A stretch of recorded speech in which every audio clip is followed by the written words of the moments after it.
Bom dia, boa tarde, boa noite. A todos os que estão chegando, sejam muito bem-vindos. E os que estão retornando, bem-vindos de volta. Eu sou a Tia Lu e esse aqui é o nosso espaço de leitura compartilhada e bate-papo. E aí, qual é a boa de hoje? Olá, pessoa querida que está aqui me dando a honra, desculpa, de compartilhar mais esse momento de leitura e bate-papo com você. A boa de hoje é a nossa breve história da filosofia. E a boa, né, de hoje mesmo, é o capítulo 3 do livro, onde a gente vai ler sobre Pirro. E o título é, como vocês já viram na thumb do título do vídeo, Não Sabemos Nada. Se você gosta de filosofia, de leitura compartilhada, de ouvir livros sendo, né, lidos e com comentários, eventualmente, você já deixa o seu like aqui e já se inscreve no canal, porque é isso que a gente faz aqui. E aqui é o seu lugar, nossa casinha, sua casinha, tá bom? Vai ser muito legal ter você por aqui. Então, bora para nossa leitura. Lembrando que esse livro eu não tenho no Kindle, ele é físico. Então, vocês botem aí, vão lavando uma louça, fazendo um crochê. Eu tô sempre com um crochê aqui do lado, ó. Pra quem não sabe, sou crocheteira também. Várias facetas. Então, bora lá? Não sabemos nada, Pirro. Ninguém sabe nada, e essa afirmação, inclusive, é incerta. Não deveríamos confiar no que acreditamos ser verdade, pois poderíamos estar nos confundindo. É possível questionar tudo e duvidar de tudo. A melhor opção, portanto, é manter a mente aberta. Para não se decepcionar, não se comprometa. Esse era o principal ensinamento do ceticismo, uma filosofia que foi popular durante muitos anos na Grécia Antiga e depois em Roma. Ao contrário de Platão e Aristóteles, os céticos mais radicais evitavam manter opiniões sólidas a respeito do que quer que fosse. Então, Pirro é um filósofo ceticista, que é uma das correntes da filosofia, né? O grego antigo Pirro, de 365 a 270 a.C., foi o mais famoso dos céticos e talvez o mais radical de todos os tempos. Sem dúvida nenhuma, ele teve uma vida ímpar. Talvez você acredite que saiba de todos os tipos de coisas. Você sabe que está lendo neste momento, por exemplo. No caso, vocês ouvindo e eu lendo. Mas os céticos contestariam isso. Pense em por que você acredita que está realmente lendo em vez de estar imaginando que lê. É possível ter alguma certeza? Você aparenta estar lendo, é isso que lhe parece. Mas talvez esteja alucinando ou sonhando, ideias que René Descartes desenvolveria mais ou menos 800 anos depois. E a gente vai ver isso mais para frente. A insistência de Sócrates em dizer que tudo o que sabia era que sabia tão pouco também era uma posição cética, mas Pirro a levou muito mais longe, talvez até longe demais. Se tomarmos como verdadeiros os relatos sobre Pirro, e talvez devêssemos ser céticos em relação a eles também, veremos que ele fez carreira em não levar nada a sério. Assim como Sócrates, Pirro não deixou nada escrito. O que sabemos sobre ele vem do relato feito por outras pessoas, muitas vezes séculos depois que ele morreu. Diógenes Laércio, por exemplo, diz que Pirro tornou-se uma celebridade e foi nomeado sacerdote em Élida, onde morava, e que, em homenagem a ele, os filósofos não pagavam impostos. Não temos como saber a veracidade dessas informações, por mais interessantes que pareçam ser. Até onde sabemos, no entanto, Pirro colocou seu ceticismo em prática de maneiras bem extraordinárias. Ele teria vivido muito pouco se não tivesse amigos que o protegessem. Todo cético radical precisa de muita sorte ou de apoio de pessoas menos céticas se quiser viver bastante tempo. Vejamos como ele entendia a vida. Não podemos confiar totalmente nos sentidos, pois às vezes eles nos enganam. É fácil cometer um erro em relação ao que vemos no escuro, por exemplo. O que parece uma raposa pode ser só um gato. Ou podemos ouvir alguém nos chamando quando na verdade é o som do vento nas árvores. Nunca passou por isso, né? Ou um espírito, né?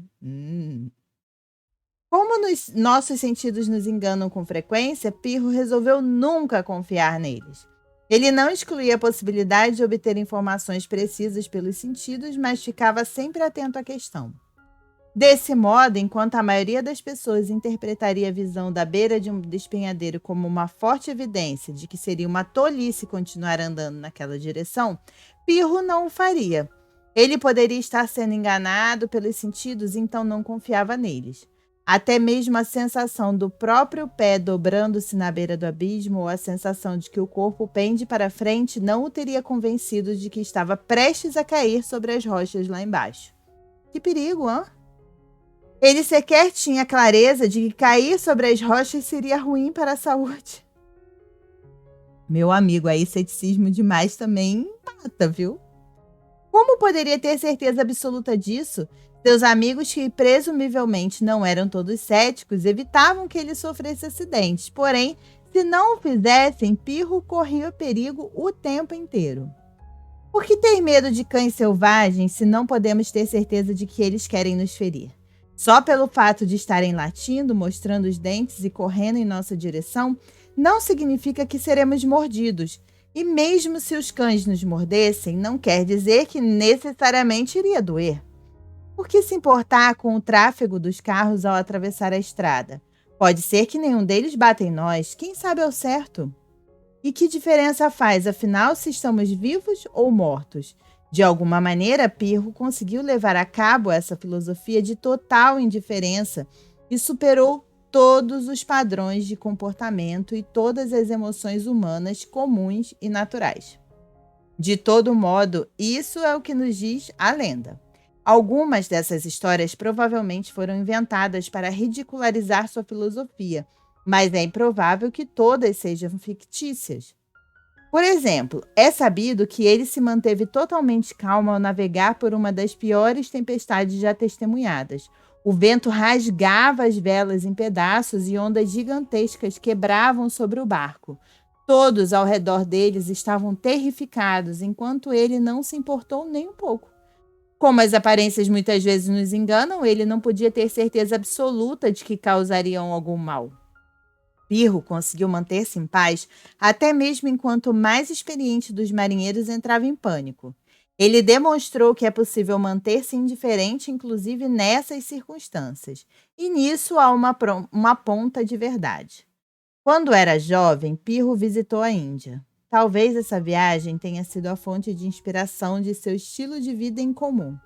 A Índia tem uma longa tradição de professores espirituais ou gurus que passam por privações físicas extremas e quase inacreditáveis. A gente sabe, né, que tem aquele pessoal lá que fica com o braço para cima a existência toda, né?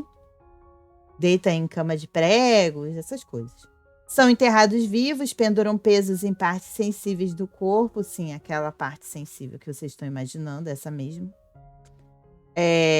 Ou vivem semanas sem comer para atingir a paz interior. Certamente a abordagem de Pirro à filosofia aproximava-se a de um místico. Independente das técnicas que usasse para esse objetivo, ele de fato praticava o que pregava. Sua serenidade mental impressionava profundamente as pessoas que o cercavam. Ele não se perturbava com nada porque acreditava que absolutamente tudo se resumia a uma questão de opinião. Se não há como descobrir a verdade, então não há motivos para se aborrecer. Por isso, podemos nos distanciar de todas as crenças fortes, pois elas sempre envolvem ilusão. Se tivéssemos conhecido Pirro, provavelmente pensaríamos que ele era louco. E talvez ele fosse, de certo modo. Mas seus comportamentos e visões eram consistentes. Ele pensaria que nossas várias certezas eram simplesmente irracionais, um obstáculo à paz de espírito. Diria que estamos aceitando coisas demais. É como se tivéssemos construído uma casa na areia. As bases do nosso pensamento são tão sólidas quanto gostaríamos que fossem e provavelmente não nos farão felizes.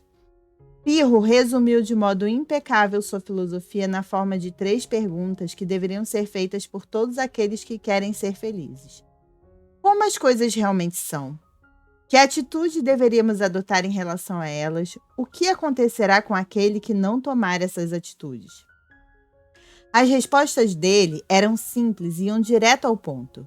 Em primeiro lugar, jamais poderemos saber como o mundo realmente é. Isso está além da nossa capacidade. Ninguém jamais conhecerá a natureza última da realidade, pois conhecê-la é impossível para os seres humanos. Então, esqueça isso. Essa visão vai totalmente contra a teoria das formas de Platão e contra a possibilidade de que os filósofos poderiam conhecê-las por meio do pensamento abstrato. Em segundo lugar, e como resultado da primeira resposta, não deveríamos nos comprometer com nenhuma visão. Como não podemos conhecer nada com exatidão, deveríamos suspender todos os juízos e viver a vida de uma maneira descomprometida.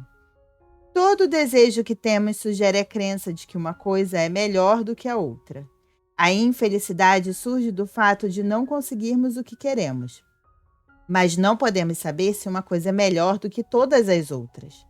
Pirro acreditava que para sermos felizes devemos nos libertar dos desejos e não nos importar com a maneira como as coisas se revelam. Dessa forma, nada afetará nosso estado de espírito, que será de tranquilidade interior. Em terceiro lugar, se seguirmos esse ensinamento, acontecerá conosco o seguinte: começaremos por ficar emudecidos, presumivelmente porque não saberemos o que dizer sobre as coisas. Com o tempo, estaremos livres de toda preocupação. Isso é o melhor que poderíamos esperar da vida, quase uma experiência religiosa. Essa é a teoria. Parece ter funcionado para Pirro, embora seja difícil ver os resultados dela acontecendo com a maior parte da humanidade. Poucos de nós chegaram a atingir o tipo de indiferença que ele recomendava, e nem todos serão sortudos o bastante para ter amigos que os salvem dos piores erros. Na verdade, se todos seguissem o conselho de Pirro, não restaria mais ninguém para proteger os céticos pirrônicos de si próprios, e toda a escola de filosofia morreria muito rápido, depois de escorregar na beirada dos precipícios, jogar-se na frente dos carros ou ser atacada por cães ferozes. O ponto fraco básico da abordagem de Pirro é ele ter partido do não podemos conhecer nada para a conclusão, portanto, devemos ignorar nossos instintos e sentimentos sobre o que é perigoso. Nossos instintos nos salvam de muitos perigos possíveis. Eles podem não ser totalmente confiáveis, mas isso não significa que devemos ignorá-los. Supõe-se até que o próprio Pirro tenha se afastado quando foi mordido por um cachorro. Não conseguiu superar por completo suas reações automáticas, por mais que quisesse. Desse modo, experimentar e exercer o ceticismo pirrônico parece perverso. E não está claro se viver dessa maneira produz a paz de espírito que Pirro pensava que produziria. É possível ser cético em relação ao ceticismo de Pirro. Podemos perguntar se a tranquilidade realmente surgirá se nos arriscarmos tal como ele se arriscou. Talvez possa ter funcionado com Pirro, mas que evidência temos de que funcionará conosco? Podemos não estar 100% certos de que um cão feroz nos morderá, mas faz sentido não arriscar se tivermos 99% de certeza. Nem todos os céticos na história da filosofia foram tão extremados quanto Pirro. O ceticismo moderado tem uma longa tradição pautada em questionar suposições e examinar com cuidado as evidências do que acreditamos, sem a tentativa de vivermos como se tudo fosse colocado em dúvida o tempo todo. Inclusive, o ceticismo moderado, ele é muito saudável em tempos de internet e de fake news, né, gente? O ceticismo moderado é a melhor arma que a gente pode ter no ano de 2023 para frente, porque para trás já passou, né? Não temos como mudar. Nós temos o nosso presente e o futuro pela frente. Então, vamos lá de ceticismo moderado. Esse tipo de questionamento cético está no coração da filosofia. Todos os grandes filósofos foram céticos nesse sentido, que é o oposto do dogmatismo. Um sujeito dogmático tem muita confiança de que conhece a verdade, porque dogma é uma verdade incontestável, que é um termo muito usado em religião, mas que serve para qualquer campo de conhecimento, né? Os filósofos contestam o dogma, perguntam por que as pessoas acreditam no que acreditam, que tipo de evidências dão suporte às suas conclusões. Isso foi o que Sócrates e Aristóteles fizeram, e é o que os filósofos atuais também fazem. Mas eles não fazem isso por amor ao que é difícil. O objetivo do ceticismo filosófico moderado é chegar mais perto da verdade, ou ao menos revelar como é o pouco o que sabemos ou podemos saber. Você não precisa correr o risco de despencar de um abismo para ser esse tipo de cético, mas precisa estar preparado para perguntar e pensar criticamente nas respostas das pessoas.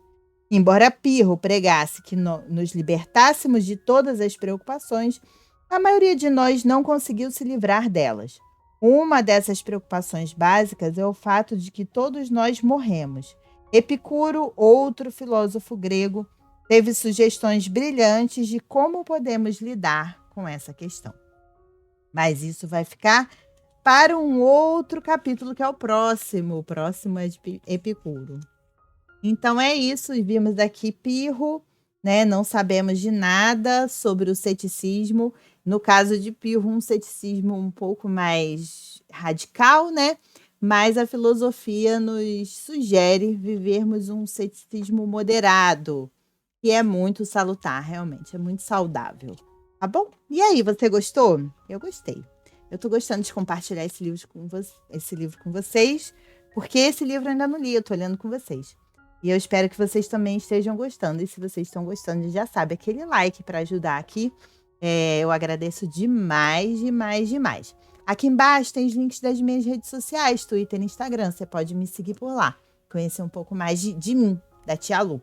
E aqui em cima tem uma playlist já com todos os vídeos, todos os capítulos que já lemos desse livro incrível, que nos traz pequenas pílulas de cada um dos filósofos, né? E vai trazendo aí um pouco sobre cada conceito, cada escola filosófica, tá bom? Espero que vocês se cuidem bem, espero que a gente se veja num próximo vídeo, seja de filosofia ou de outro assunto aqui do canal.